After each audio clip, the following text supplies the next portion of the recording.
Welcome to Science with Stuff at Home. I'm Matt. I'm Miss Karen. How did you make that awesome looking picture?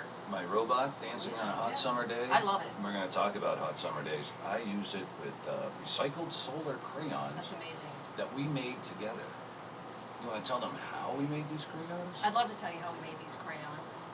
All you need are some used crayon pieces, which we happen to have laying around the library, some Dixie cups, foil, a recycled Ziploc plastic bag, and a hot day, which we've got lots of those, right?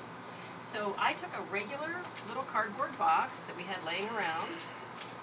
I lined it with foil. She made a crayon oven. That's right, I did. And then we show what we did with our crayon pieces. After they were peeled, we put them into the small little Dixie containers and loaded up the oven. We put the plastic bag over it. We just let it sit out in the sun. Now you'll notice that we did cut these down a little bit to the stripes so that they fit into the box and they melted a little bit faster. And that creates our mold for the wax. And you can use different shapes if you wanted to. You could use anything that's safe to melt crayons in. So after they melt, they get solid, as you can see. You just peel them off, and you've got yourself a crayon. Amazing. So, did they all melt at the same time? They did not. Can you guess which one melted first? I'm going to guess that the darkest ones. Absolutely. The Why? darkest, the purple melted the fastest. You can see that our red one has a little bit of pieces sticking up out of it still.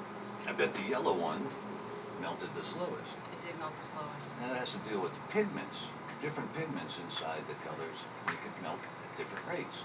And you know, they'll soften at 105 degrees, but the crayons have to get to 120 degrees before they melt completely. So the melting point of crayons is what? 120 to 147 degrees. That's amazing on a hot day, right? And it is a hot day. It is. We've got a lot of hot days that you can try this out. Yeah, draw some pictures, make some crayons. You could also mix colors, which is really exciting because you could put in some white, you could make rainbow crayons, you could test it out and experiment and put one of every single color. You could put all of these into one and just see what comes out. So you could draw all kinds of really neat pictures and make some different art. And you know, we want to see what your creations look like, so please, share with us. Absolutely. And thank you for joining us in another episode of Science with Stuff at Home.